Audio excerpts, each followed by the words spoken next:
जय हिंद साथियों। Excellency ice channel पे आप सभी का स्वागत है। कैसे हैं आप सभी? आई होप आप सभी लोग अच्छे होंगे और आपकी पढ़ाई भी अच्छी से चल रही होगी। हम अभी कंप्यूटर क्वेश्चंस का सीरीज कर रहे हैं। अभी तक हमने 5 क्लास देखे हैं। आज हम नेक्स्ट क्लास देखते हैं। तो हमारा फर्स्ट क्वेश्चन है, Which class of IP address provides only 254 host addresses per network ID? IP addresses की कौन सी क्लास प्रति नेटवर्क आईडी अधिकतम केवल 254 होस्ट एड्रेस प्रदान करता है? तो पहला ऑप्शन है class E, second option class B, third class C and fourth option is class D and fifth option is class A. तो इसका आंसर क्या हो जाएगा? ऑप्शन नंबर सी।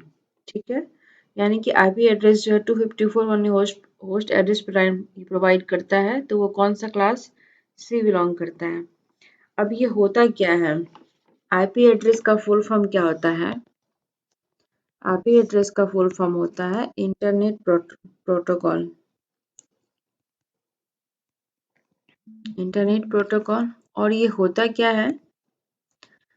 तो logical address of the system. ठीक है, आईपी एड्रेस क्या होता है? ये लॉजिकल एड्रेस होता है सिस्टम का। ठीक है, उसके बाद क्या होता है? ये दो टाइप के होते हैं। पहला होते हैं IPv4 एंड IPv6। ठीक है, तो IPv4 जो होता है ये होता है 32 बिट का, और IPv6 ये होता है हमारा 128 बिट का। ठीक है, अब IPv4 में क्या होता है? इसमें हम जो यूज करते हैं 0 से 255 डिजिट्स तक। ठीक है, एंड 255 कैरेक्टर्स बोल सकते हैं। पर इसमें क्या होता है? 0 से 9 और A से F, यानी कि अल्फा न्यूमेरिकल हो गया। ये इसमें हम IPv6 में यूज करते हैं। और ये जो होता है IPv6 जो हमारा होता है ये 8 पार्ट में डिवाइड होता है। 8 पार्ट में डिवाइड होता है, और ये सेपरेट किससे होता है? तो कॉलन, ये जो डबल डॉट होता है ना, इसे हम बोलते हैं कॉलन। ये कॉलन से सेपरेट होता है। और ये क्या होता है? जो IPv4 होता है ये हमारा 4 पार्ट में डिवाइड होता है, और ये डॉट यानी डॉट से सेपरेट होता है। ठीक है, ये हमारा डॉट से सेपरेट होता है। अब जो हमारा ये आईपी एड्रेस होता है, ये हमारा IPv4 जो होता है ये कई सारे क्लासेस में डिवाइड होते हैं। तो इसका हो जाएगा class A, class B, class C, class D and class E. ठीक है, अब इसमें जो क्लास ए का होता है वो 0 से 127 बिट तक के लिए होता है। क्लास बी जो होता है हमारा 128 से 191 बिट तक होता है। फिर क्लास सी जो होता है 192 से 223। फिर क्लास डी जो होता है वो 224 से 239, और ये होता है 240 से 255। ये हमारी जो नेटवर्क के ऊपर जो जितना ज़्यादा ट्रैफिक होता है उसके उसकी वजह से ये क्लासेस को कैटेगराइज किया गया है, ताकि आसानी से उसे हैंडल किया जा सके। तो ठीक है, इतना बात आपको समझ में आ गया होगा। अब इसका आंसर क्या हो जाएगा? तो option number C. Question number 2 देखते हैं। Which of the following devices translates host name into IP addresses? निम्नलिखित उपकरणों में से कौन होस्ट नेम को IP एड्रेस में ट्रांसलेट करता है? पहला ऑप्शन है DNS server, hub, firewall, DHCP server, MAC. अब DNS का फुल फॉर्म क्या होता है? यहाँ पे लिखती हूँ मैं। इसका फुल फॉर्म होता है डोमेन नेम सिस्टम। DHCP का फुल फॉर्म क्या होता है? Dynamic host control protocol. और हब और फायरवॉल एंड मैक का फुल फॉर्म क्या होता है? मैक का होता है मीडिया तो मैक का फुल फॉर्म क्या होता है? मीडिया एक्सेस कंट्रोल, ठीक है। अब ये डीएनएस सर्वर क्या होता है? Domain name system. जैसे हम जीमेल आईडी लिखते हैं ना, तो वो क्या हमारा एक डोमेन नेम होता है, उसमें यूज होता है। और डीएचसीपी का फुल फॉर्म क्या होता है? Dynamic host control protocol. ये हमारा क्या करता है? होस्ट नेम को आईपी एड्रेस में कन्वर्ट करता है। अब ये हब क्या होता है? हब जो होता है एक डम टर्मिनल होता है, जिसको कि डमी टर्मिनल बोलते हैं। हब को क्या बोलते? डम टर्मिनल बोलते हैं, क्योंकि इसके पास क्या, ये हमारा हब हो गया, इसको बोलते हैं डमी टर्मिनल। इसको ऐसा क्यों बोलते हैं? क्योंकि इसका अपना कोई नो सेल्फ मेमोरी, यानी इसका कोई अपना मेमोरी नहीं होता है, इसलिए इसे हम बोलते हैं डमी टर्मिनल। अब हब क्या होता है? इससे बहुत सारे कंप्यूटर, ये सेंटर में कंप्यूटर होता है, इससे बहुत सारे सिस्टम लगे होते हैं, ठीक है। ये क्या करता है? सारे कंप्यूटर से डाटा कलेक्ट करता है, फिर जिसको जो रिक्वायरमेंट होता है उस सिस्टम को ये डाटा प्रोवाइड करता है। ये हब का काम हो गया। फायरवॉल क्या होता है? ये एक एंटीवायरस होता है जो कंप्यूटर में इनबिल्ट होता है। ये क्या करता है? आपके सिस्टम को हैक होने से बचाता है, ठीक है। फायरवॉल का काम ये होता है। इसका आंसर क्या हो जाएगा? ऑप्शन नंबर सी, यानी dynamic host control server. Dynamic host control protocol server इसका आंसर हो जाएगा। नेक्स्ट क्वेश्चन देखते हैं, question number 3। Which of the following devices takes data sent from a networked device and send it to all devices in a network regardless of the recipient's network as intended? अभी option क्या है? हिंदी में पढ़ देती हूँ। निम्नलिखित device में से कौन एक नेटवर्क डिवाइस से भेजे गए डाटा को लेता है और प्राप्तकर्ता के नेटवर्क को प्रवाह किए बिना इरादे से नेटवर्क के सभी डिवाइसेस को भेजता है? पहला ऑप्शन है स्विच, दूसरा हब, तीसरा DNS server and fourth is gateway, ठीक है। तो इसका आंसर क्या हो जाएगा? इसका आंसर हो जाएगा हमारा क्वेश्चन नंबर 3 का आंसर हो जाएगा सी।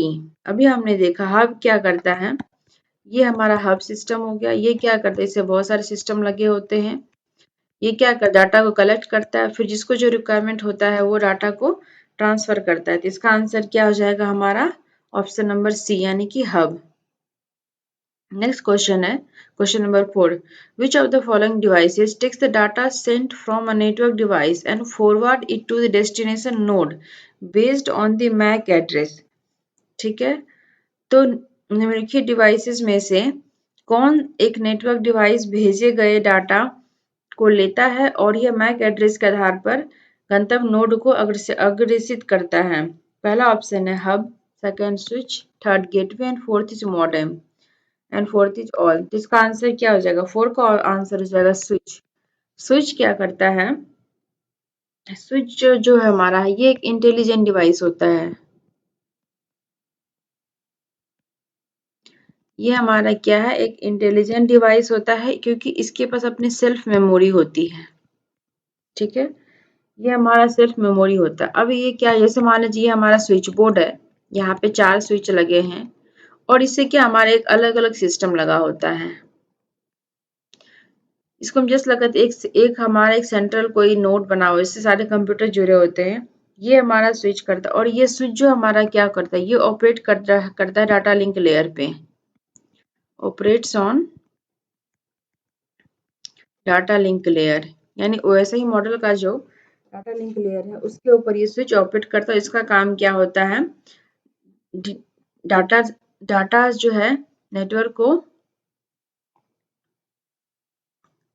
जो नेटवर्क में भेजे गए डाटा उसको कलेक्ट करता है, फिर वो उसे फॉरवर्ड करता है डेस्टिनेशन को, जो कि मैक एड्रेस के ऊपर बेस्ड होता है। इसका आंसर क्या हो जाएगा? Option number B. Next question है question number 5। Which of the following devices is used to connect two network segments and manage traffic between them? Option है फर्स्ट स्विच, दूसरा हब, तीसरा modem and fourth is repeater and third fifth is bridge. तो इसका answer क्या हो जाएगा? Bridge. Bridge का काम करता है, ये जो ब्रिज होता है, ये छोटे छोटे जो लैन होते हैं ना, जो हमारा लैन होता है, छोटे छोटे लैन को एक साथ ये बड़ा नेटवर्क बनाता है कलेक्ट इकट्ठा करके। यानी जो हमारा लैन सिस्टम होता है जो कि 1 से 5 मीटर के रेंज में यूज कर, यानी कि जो हमारे पर्सनल यूज के लिए यूज होता है, उसको जो हमारा ब्रिज क्या होता है, ये छोटे-छोटे लैन नेटवर्क को कनेक्ट करके एक बड़ा नेटवर्क बनाता है। तो और जो हमारा लैन होता है वो क्या 1 से 5 मीटर के रेंज में काम करता है। यानी कि जो हमारे पर्सनल यूज़ के लिए होता है उसे ये इकट्ठा करके बड़े नेटवर्क का को बना देता है और इसके वजह से ये हमारा ट्रैफिक को मैनेज कर पाता है। ठीक है? और ये क्या काम करता है? ये भी ओएसआई मॉडल के डाटा लिंक लेयर पे काम करता है। डाटा लिंक लेयर में ये भी हमारा ब्रिज भी काम करता है। ठीक है? उसके बाद क्या है, ये जो है ब्रिज के में क्या बोलते हैं, डाटा को फ्रेम बोलते हैं। ठीक है? और ये जो है डाटा को जो है डाटा फ्रेम में रखते हैं। यानी कि जो बड़े-बड़े डाटा जो उसको छोटे-छोटे फ्रेम में डिवाइड कर देता है, फिर उसको वो मैनेज करता है और ये ओएसआई की डाटा लिंक लेयर पे काम करता है और ये छोटे-छोटे लाइन को जोड़कर एक बड़ा नेटवर्क बना देता है, जिससे ये ट्रैफिक को इजीली मैनेज कर पाता है। तो इसका आंसर क्या आ जाएगा? ऑप्शन नंबर ई, यानी कि ब्रिज। क्वेश्चन नंबर 6 है, which of the following network devices या systems translates from one format to another? निम्नलिखित नेटवर्क उपकरणों इस सिस्टमों में से कौन सा फॉर्मेट एक फॉर्मेट से दूसरे में ट्रांसलेट करता है? तो पहला ऑप्शन है डीएचसीपी सर्वर,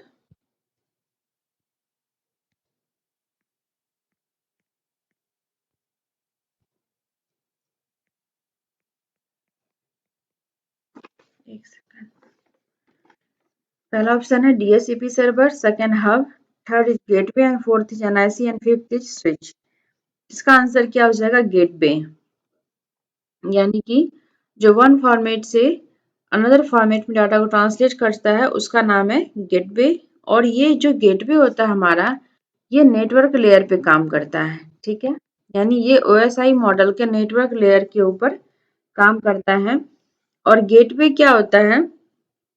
ये एक तरह का प्लेटफॉर्म है जो ये जो है कि एक गेटवे एक तरह का प्लेटफॉर्म जहाँ से डाटा आता है और फिर डाटा कम इन होता है, फिर डाटा को गो आउट करता है। यानी कि एक जगह से दूसरी जगह को डाटा को वो ट्रांसफर करता है।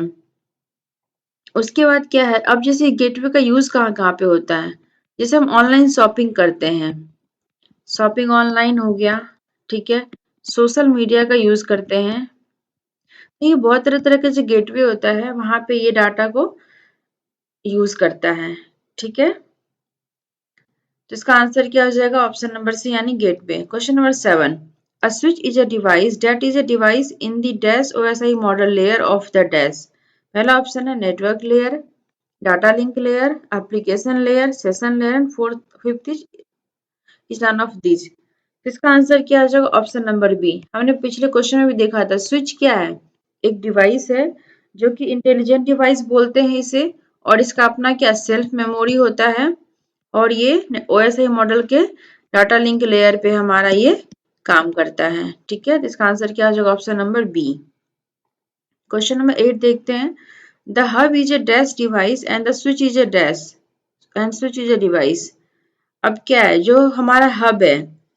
तो ऑप्शन है पहला हमारा unicast, multicast, option number B multicast unicast, option number C broadcast unicast and option number D unicast and fourth option multicast and multicast. इसका आंसर क्या हो जाएगा? Option number C. जो हब क्या हमारा ब्रॉडकास्ट है और स्विच क्या है? एक यूनिकास्ट है। अब हब ब्रॉडकास्ट कैसे है? जैसे हब हमने क्या देखा, एक हमारा ये मेन कंप्यूटर होता है, उससे बहुत सारे सिस्टम लगे होते हैं। यानी कि अगर हम ये जो जो हमारा सेंट्रल कंप्यूटर होता है, यानी जो हब होता है, उससे हम कोई चीज मैनेज करना चाहे तो वही हमारे सारी चीजों के ऊपर ब्रॉडकास्ट होगा। तो ये हमारा ब्रॉडकास्ट हो जाएगा। स्विच क्या होता है? स्विच में हमने क्या देखा, ये एक स्विच होता है, ये यहाँ से सिस्टम लगे होते हैं। ये भी एक इसमें क्या है, लेकिन इसमें क्या है, कोई एक सेंट्रल कंप्यूटर नहीं है जो इसे मैनेज करे, यानी ये अलग अलग चीजें परफॉर्म करते हैं, इसलिए ये यूनिकास्ट होते हैं। इसका आंसर क्या हो जाएगा? ऑप्शन नंबर सी, यानी hub is broadcast and switch is unicast. Question number 9, the star topology is based on a central device that can be. पहला ऑप्शन है, यानी स्टार टोपोलॉजी में सेंट्रल डिवाइस पर आधारित है जो डैश हो सकता है। पहला ऑप्शन है hub, second switch, third router and fourth both 1 and 2 and four fifth is gateway. इसका आंसर अब क्या हो जाएगा? Hub and switch. तो अभी इसका आंसर क्या हो जाएगा? Option number D. आंसर क्या हो जाएगा इसका? Option number D. अब ये स्विच और star topology is based on central device. अब ये हब और स्विच कैसे होगा? अभी हमने क्या देखा, हब में एक सेंट्रल कंप्यूटर होता है, इससे बहुत सारे सिस्टम लगे होते हैं, ठीक है। फिर उसी तरह स्विच में भी क्या होता है, एक स्विच बोर्ड होता है, उससे बहुत सारे, यानी कि ये भी एक तरह का सेंट्रल पोजीशन पे हो गया, और उससे क्या बहुत सारे सिस्टम जो है वो अलग अलग स्विचेस से वो ऑपरेट होते हैं, यानी कि वो एक ही प्लेटफॉर्म पे लगे हैं और उससे बहुत सारे सिस्टम लगे होते हैं, तो इसको भी हम सेंट्रल डिवाइस एज ए ये बोल सकते हैं। तो इसका आंसर क्या हो जाएगा? ऑप्शन नंबर डी, यानी कि हब और स्विच दोनों क्या हो जाएगा? स्टार टोपोलॉजी के ऊपर बेस्ड है, जो कि सेंट्रल डिवाइस होता है। नेक्स्ट क्वेश्चन है question number 10। Which of the following devices modulates the digital signal into an analog signal that can be sent over a traditional telephone line? निम्नलिखित उपकरणों में से कौन डिजिटल सिग्नल को एनालॉग सिग्नल में मॉड्यूलेट करता है जिसे ट्रेडिशनल टेलीफोन लाइन पर भेजा जा सके? तो इसका आंसर क्या हो जाएगा? पहला ऑप्शन है router, second gateway, third switch and fourth modem and fourth fifth is NIC. तो इसका आंसर क्या हो जाएगा? Option number D, modem. ये कह रहा है डिजिटल सिग्नल इनटू को एनालॉग सिग्नल में कन्वर्ट करता है, जो कि ट्रेडिशनल टेलीफोन लाइन पे जाता है। अब मॉडेम का फुल फॉर्म क्या होता है? इसका फुल फॉर्म होता है मॉड्यूलेटर एंड डी मॉड्यूलेटर, ठीक है। मॉडरेटर एंड डीमॉडरेटर ये क्या करता है? पहले सिग्नल्स को कैच करता है, फिर जो हम जिस भाषा में हम समझते हैं उसी भाषा में उसे उसे कन्वर्ट करता है। तो इसके लिए जो है ये डिजिटल डाटा को एनालॉग में कन्वर्ट कर देता है, इसलिए ये डिवाइस का नाम है मॉडेम। तो option number D is the answer of this question. Next question है question number 11। A computer system that transmits data over a communication line such as a telephone line or cable। एक computer system है जो data को communication line जैसे telephone line या cable से transmit करते हैं, ठीक है। पहला ऑप्शन है home based system, second centralise data system, third data network, fourth data communication system, fifth is wifi system. अभी इसने क्या कहा? Transmits data over a communication line, तो इसके नाम से पता चल रहा है कि हमें डाटा कम्युनिकेशन सिस्टम की रिक्वायरमेंट है, जो कि डाटा को कम्युनिकेट कर सके टेलीफोन लाइंस और केबल के ऊपर, ठीक है। तो आंसर क्या हो जाएगा? Option number D. Next question है question number 12। Dash method puts all the processing hardware and software in a central location. Method सभी प्रोसेसिंग हार्डवेयर और सॉफ्टवेयर को एक सेंट्रल लोकेशन में रखता है, तो इसका आंसर क्या हो जाएगा? पहला ऑप्शन है wide area data processing, second network data processing, third centralised data system, fourth distributed data processing and fifth is none of this.